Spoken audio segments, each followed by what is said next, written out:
Hey guys, I'm so glad to see y'all again. Welcome back to my channel. If you're new here, my name is Heather. I do all things homeschool, and I do have some videos coming up soon that'll be other things like cooking with me or maybe getting ready with me or something like that. But for right now, I mostly do homeschool videos. So today I'm makeup free today. I just was not feeling makeup today. It's just one of those days, I have days where I don't wear any makeup at all. I have days where I wear a full face and fix my hair, and you see it's just up in a clip today. It just is what it is today. So anyway, but I still wanted to get on here because I got a new box of curriculum that I was very excited about. It's Gather Round, which is what we've already been using, so it's, not anything super new. But I wanted to get on here and talk about Gather Round. I don't know how popular Gather Round is, and I don't know if a lot of you even know what Gather Round is, so I kind of wanted to talk about that today. Gather Round is obviously it's a homeschool curriculum that it goes by unit studies. Excuse me, the pollen is still, it's bad. But anyway, it goes by unit studies, and it talks about like it'll take one certain subject and talk about that one subject, and it will incorporate like science into it. It will incorporate social studies, geography, English language arts, reading, writing, all kind of stuff into this one subject. So if you pick a unit that is like all about Africa or something like that, then you'll learn all about Africa, and it'll have like all the different subjects. Okay, sorry about that. My daughter needed something. I've got all three of the kids here today, and usually I film when my mom is keeping my daughter, and everybody in the house knows that when I'm filming it's time to be quiet. But today I've got all three kids here, so if there's a lot of me jumping in and out saying sorry, that's what it is. It's the kids needing things.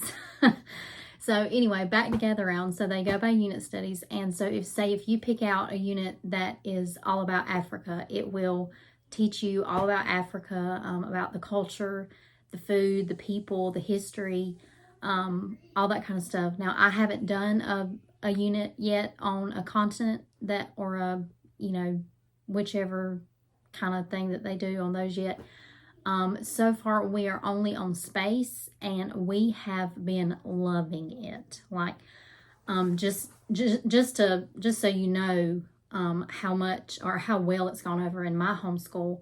My son, he is one of those that he will rush through his work to get it done.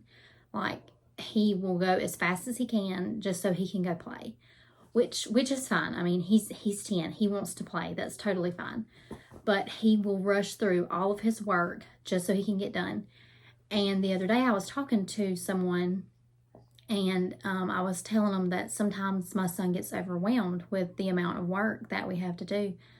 And, he'll get upset, he'll cry about it. And they were like, well, is there anything at all that you can take out? And I said, well, I mean, yeah, there's some things I could take out if I wanted to. So I decided to talk to him about it, and I was like, well, Heath, do you enjoy this part of it? Do you enjoy that part of it?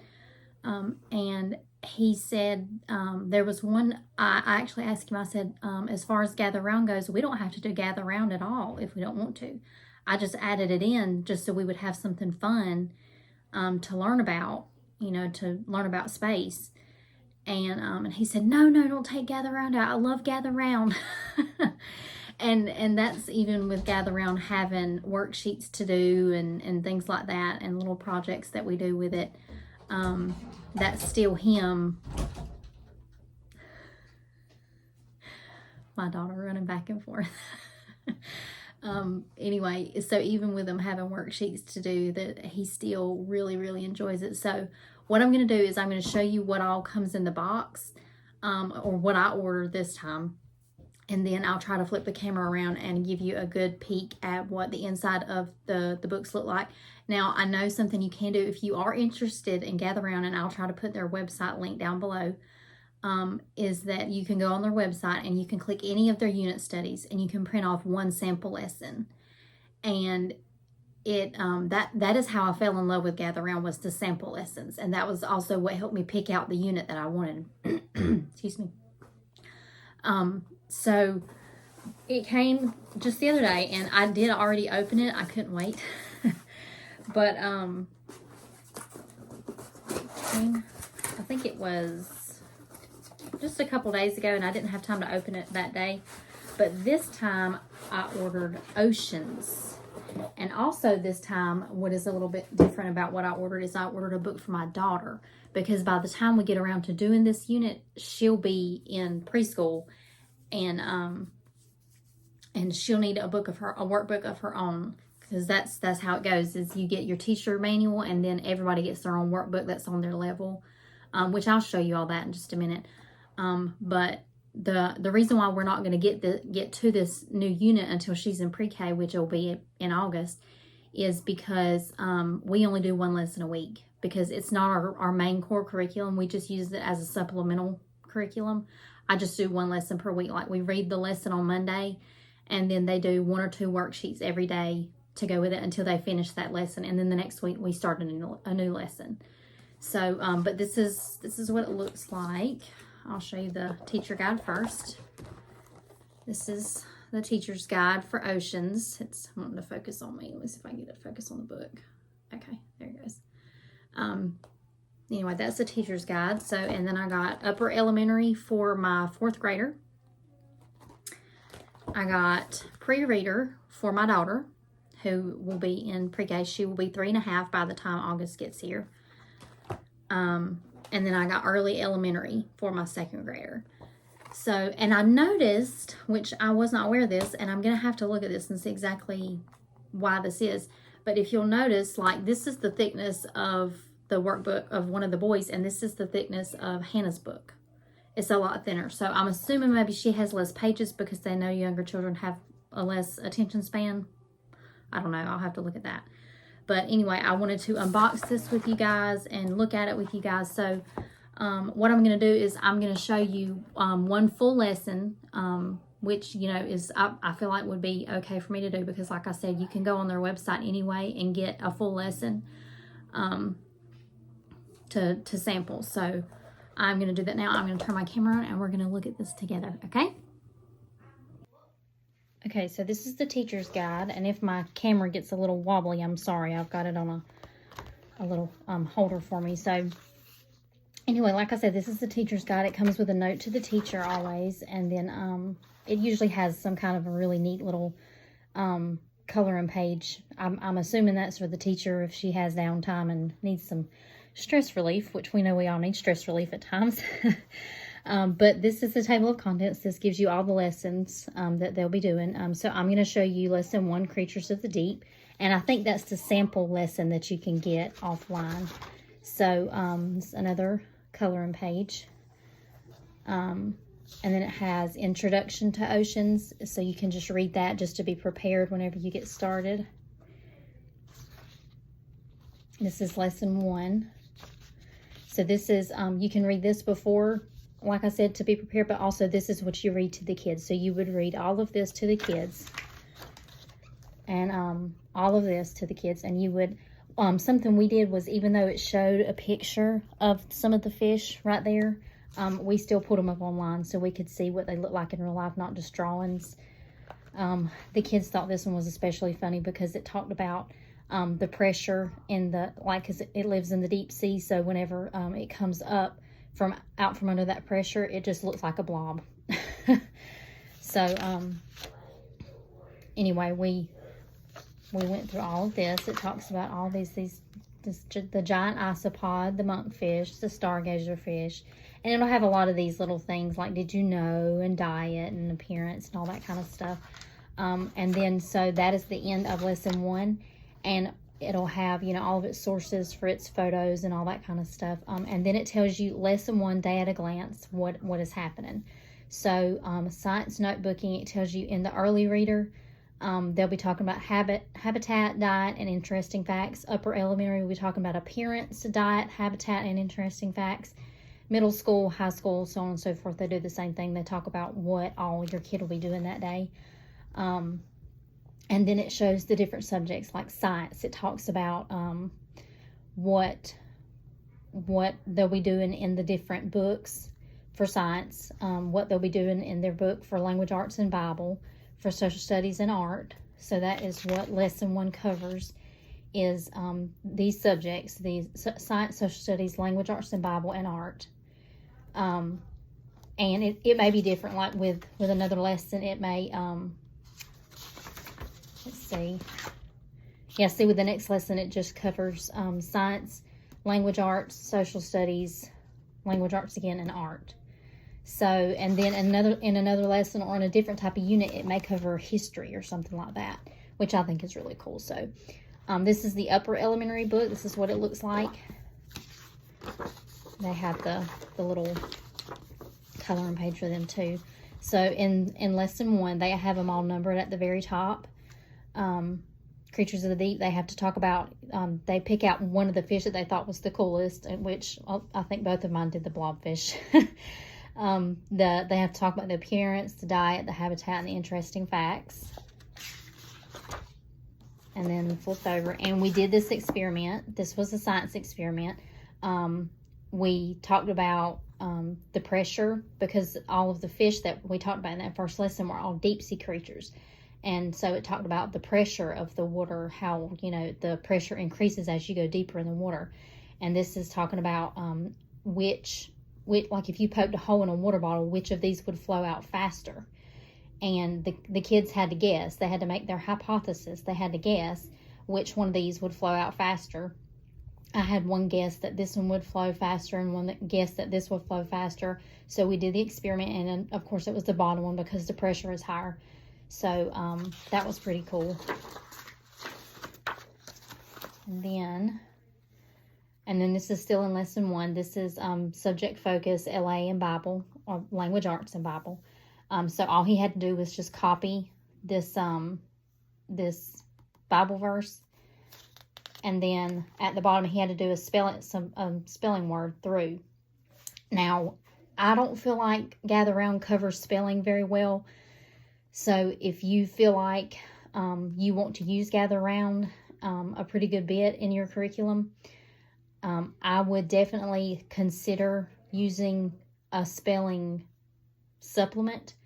Now, like I've showed in a previous video, I use even more spelling books for supplements because, like, just for example, this is just one spelling word, just one. And I feel like they need more than that. They need more exposure than that, in my opinion. Now, if this is fine with you, then that's totally up to you. It's your homeschool versus my homeschool, and it's all how you want to do it. And then the next page, it says subject focus is social studies. So this was talking about the great garbage patch in the Pacific Ocean. And we actually looked it up. I found a YouTube video to go with it. It talked about how they're talking about trying to clean it up, and how big it is, and how big it is in comparison to other things, like how big it is in comparison to like a state, or how big it was in comparison to a ship or something like that. It was a really neat YouTube video, but you can find a lot of YouTube videos on the Great Pacific Garbage Patch.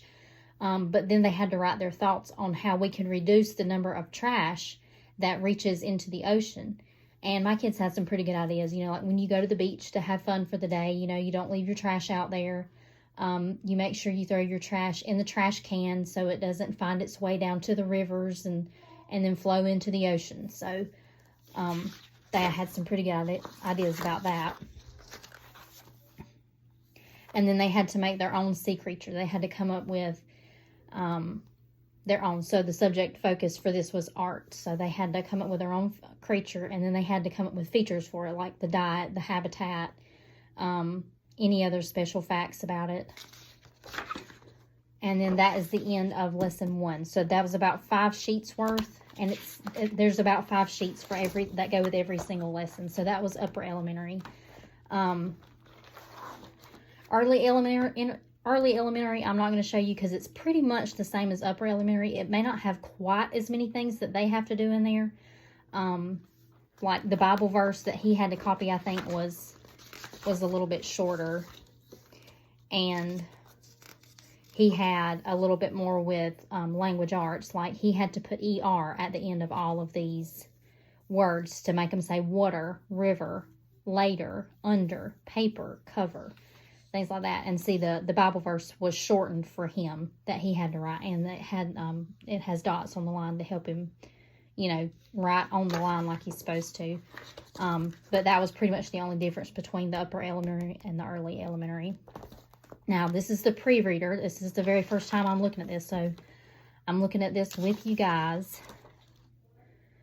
Okay, so see, their very first thing that to do is art. Their subject focus is art, is to color the picture of the fang-toothed fish that we talked about.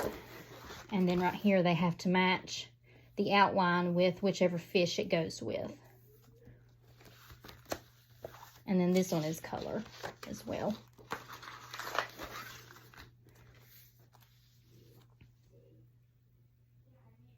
Okay, and then this goes on to lesson 2. So it only does have, let's see, that was how many pages?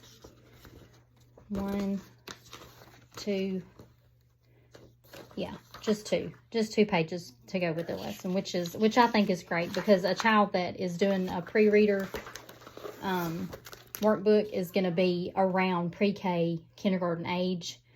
So they're not quite reading yet. They're not able to read instructions. So they're, they can sit there and color that page for 10 minutes while the other ones work on their page and still get done about the same time. So that makes sense. They only have a couple pages worth of work for each one. So, all right, so I'm going to flip you guys back around. I'm going to talk about this a little bit more. Okay, I'm back. So as you can see, they do have a lot in there for them to do. There's, you could, if you use Gather Round as like, say, your main curriculum, then you could do 1 lesson per day. But like I said, I use it as a supplement just to have something fun to do and learn at the same time. So we only do 1 lesson per week. You could probably do 2 lessons per week. You could do 4 lessons a week, however you want to do it. It's totally customizable, which is something that I really, really loved about it. The pre-reader, that's the very first time I've ever seen a pre-reader book. And I'm really pleased that they only have a couple pages that they have to do with each lesson. But at the same time, that means if we spread out the lesson over a week, which is 4 days for us, and there's only 2 pages, I'll have to give her something extra to do while she is, because she'll do 1 page on Monday, 1 page Tuesday, and then Wednesday and Thursday I'll have to find an extra thing for her to do, which I'm sure won't be hard to do. I can pull up a picture of a fish that she can color, or something like that, or maybe just give her an extra worksheet to do or something. She loves to do worksheets. She loves to color with us. She loves to cut things and glue things. She loves to be included in the group. So anyway, I'm very pleased with what I ordered, what I got. And another thing that I really like about Gather Round is that it really does open up the floor for some pretty neat discussions. I like how, just as the name implies, you all gather around. Like, you all gather around the table and you do it all together. And it really, I don't know, it helps really cement the bond that you're trying to create with your kids. I know some people that homeschool, like, they just have their kid just do a computer program, and that's totally fine. It may be that maybe mom is working from home and she can't sit there and teach and sit over her child and make sure everything is okay. That's totally fine. I mean, like, when my son gets to middle school, that's what he'll be doing. I'm thinking about moving him to ACLS when he gets to middle school. So all of his work will be on the computer. He won't be doing all this extra stuff anymore. So I'm not saying that there's anything against that at all, but just me personally, I wanted to have some time in the day where I'm teaching these kids, where I'm involved in their work and I'm involved in what they're doing. And I wanted to kind of have my hands on some of the things that they were doing, and just really share that time with them and create that bond and make these memories. And that is something I think Gather Round is great about, is that, we read the lesson together, and sometimes they don't even sit in their chairs. They stand on either side of me. So I'm like surrounded by kids while I'm reading this lesson.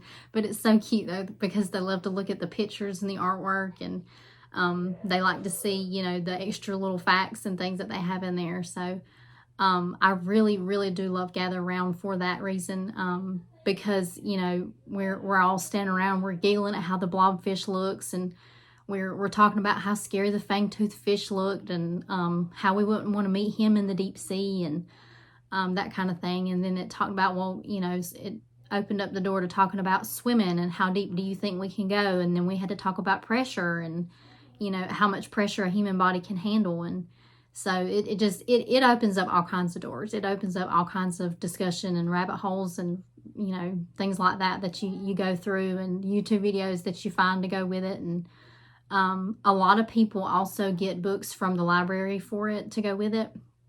I tried that, but the kids didn't really seem to be interested in that, because I don't know if maybe I just didn't find very good books or what, but they just weren't interested in me reading another book on top of reading the lesson. So I just kind of put that on the back shelf and return the library books, and, you know, we'll just find YouTube video or whatever to go with the lesson. So anyway, that is pretty much it for today. I just wanted to show you the curriculum that came in the mail the other day. I was really excited. I always love Happy Mail. And I wanted to share it with you guys just in case you're like, and you know, you heard in my other video about what curriculum I use, and I talked a little bit about Gather Round then, but I didn't really expand on it. So that's what I wanted this video to be for, was to expand on Gather Round. Like, what even is Gather Round?